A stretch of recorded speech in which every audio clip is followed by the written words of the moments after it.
वृत्तासुर का इतना आतंक बढ़ गया, आप हमारी रक्षा करें। आइए दो बार भगवान का संकीर्तन।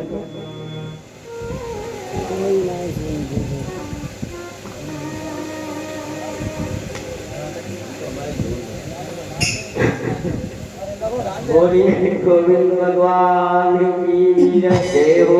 भागवत महापुराण की तेरी बिगड़ी बना देगी चरण रज। इस वृत्तासुर के आतंक से हमारी रक्षा, धर्म की रक्षा के लिए आप अपने शरीर का दान करिए। तो महात्मा दधीच ने कहा, विचार किया एक दिन तो ये शरीर छूट जाएगा, अगर ये हमारा शरीर धर्म के कार्य में लग जाए तो इससे अच्छा हो ही नहीं सकता। शिव दधीच हरे शिव दधीच हरे नरे। विचार किया, समय जब जब संकट आया, धर्म के लिए कितने कष्ट सहे, तो महात्मा दधीच ने अपने शरीर का दान दिया। उन हड्डियों से वज्र बना, उस वज्र से वृत्तासुर का और देवराज के अंदर भयंकर युद्ध हुआ। इतना भयंकर युद्ध हुआ कि एक बार देवराज युद्ध से वज्र छूट गया, फिर भी यहाँ पर धर्म युद्ध में वृत्तासुर ने इंद्र को मौका देकर अपनी मुक्ति का रास्ता। इंद्र के वज्र के प्रभाव से वृत्तासुर का उद्धार हुआ। बोले गोविंद भगवान की जय। भागवत महापुराण की जय। कलयुगी राजा परीक्षित ने कहा, महाराज ये वृत्तासुर पूर्व जन्म में कौन था? तो सुखदेव जी महाराज ने कहा, ये वृत्तासुर पूर्व जन्म में सूरसेन नाम देश का एक चक्रवर्ती राजा था। ये वृत्तासुर का नाम था चित्रकेतु, बड़ा ही धार्मिक था। तो कहा, महाराज ये राक्षसी योनियों में, राक्षस योनि में क्यों आ गया? तो बताया, एक समय की बात है, भोले बाबा मैया पार्वती बैठे वन में, तो जाकर इन्होंने गलत भाव विचार आ गया, तो मैया पार्वती ने श्राप दे दिया, जाओ तुम राक्षस। बोलिए भगवान की जय। भागवत भगवान की जय। बलवंत लाल की जय। आइए दोबारा। गोविंद हरे गोपाल हरे, जय जय प्रभु दीन दयाल। गोविंद हरे गोपाल हरे, जय जय प्रभु दीन दयाल हरे। गोविंद हरे गोपाल हरे, जय जय प्रभु दीन दयाल हरे।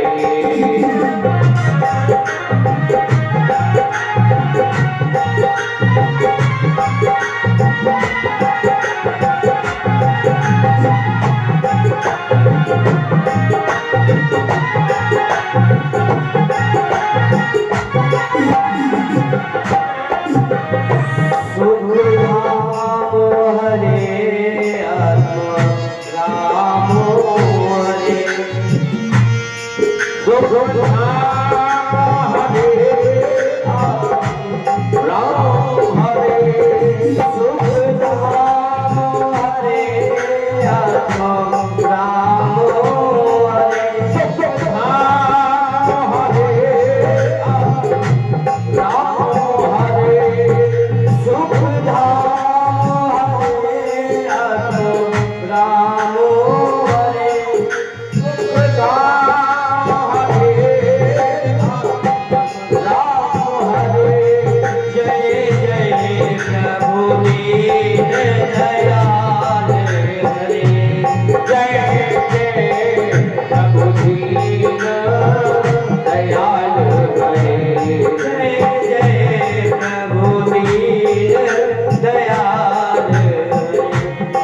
प्रभु दीन दयाल हरे प्रभु दीन दयाल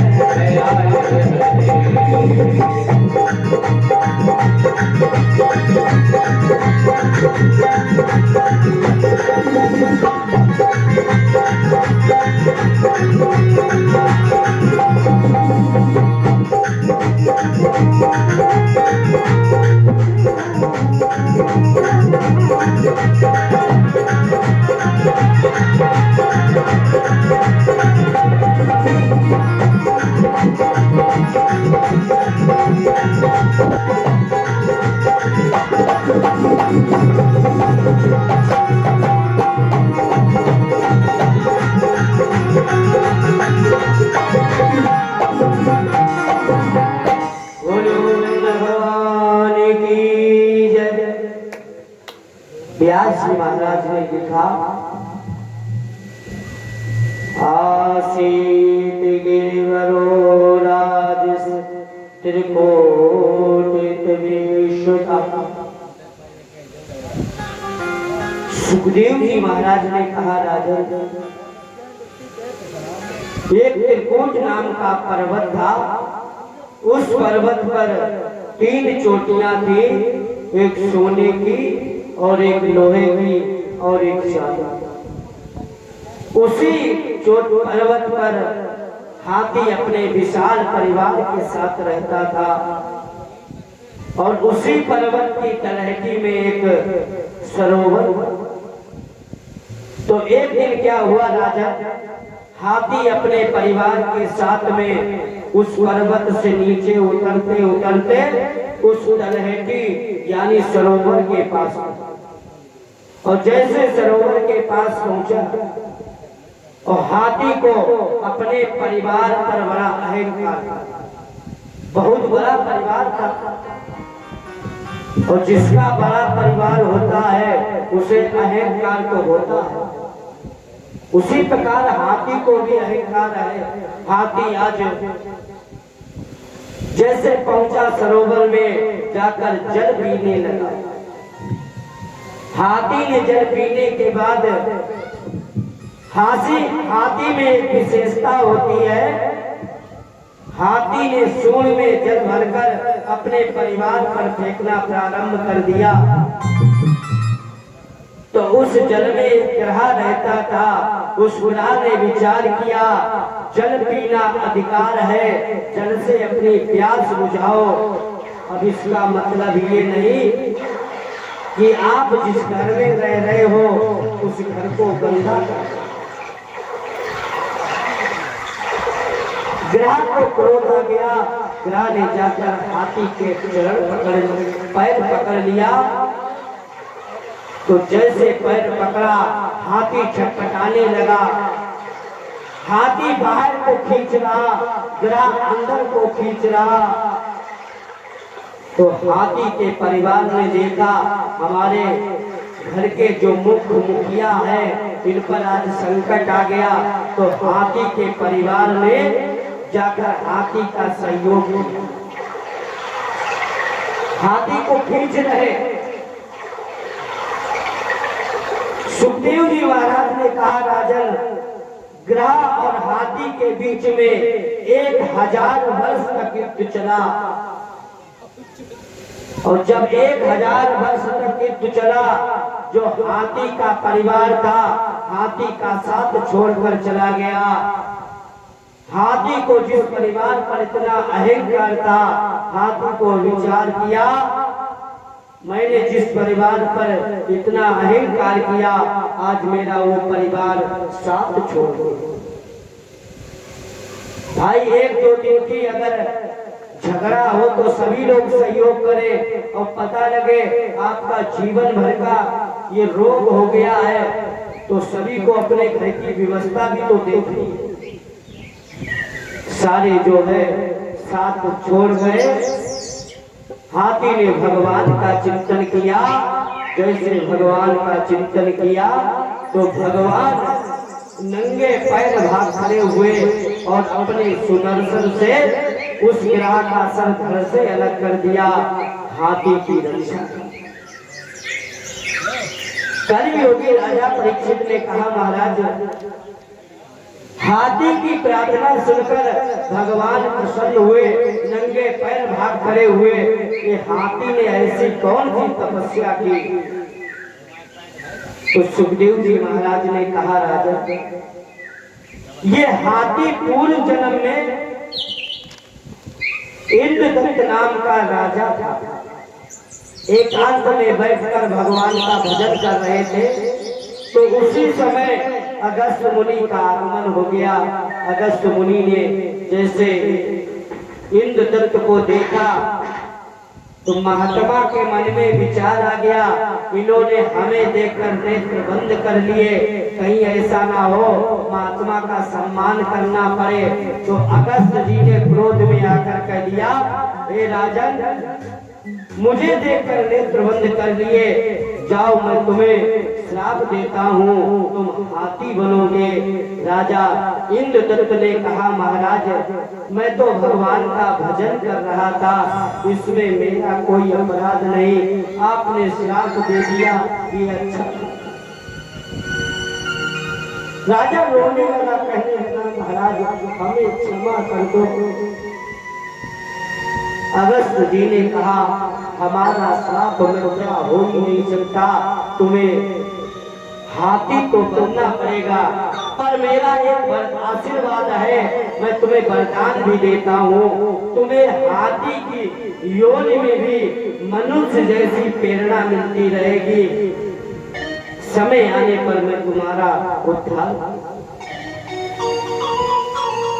कर्मयोगी राजा परीक्षित ने कहा, महाराज ये तो हाथी का पूर्ण जन्म हो गया, अब ये बताओ इस ग्रह ने कौन सा पूर्ण किया जो भगवान ने इसका उद्धार किया?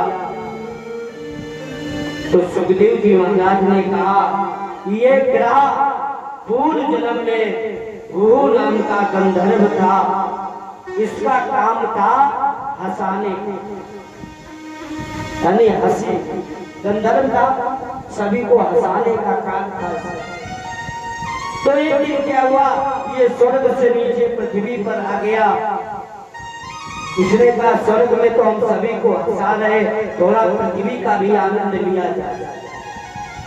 जैसे पृथ्वी पर आया तो देवर महात्मा, देवर ऋषि सरोवर में स्नान कर रहे थे, और ये ग्रह अंदर जल में घुस गया और जाकर महात्मा देवर ऋषि के शरण पकड़ लिए। महात्मा देवर ऋषि डर गए, छटपटा के बाहर आ गए, और ये हू नाम का गंधर्व बहुत तेजी से ठटाके मारकर हंसने लगा। जैसे ठटाके मार के हंसने लगा, महात्मा को क्रोध आ गया। महात्मा ने कहा, रे दुष्ट गंधर्व, तुझे इतना ही ग्रह बनने का शौक है, जाओ मैं तुम्हें श्राप देता हूँ, तुम ग्रह। महात्मा देवर ऋषि के कारण ये हू नाम का गंधर्व ग्रह बना, भगवान ने इसका भी कर दिया।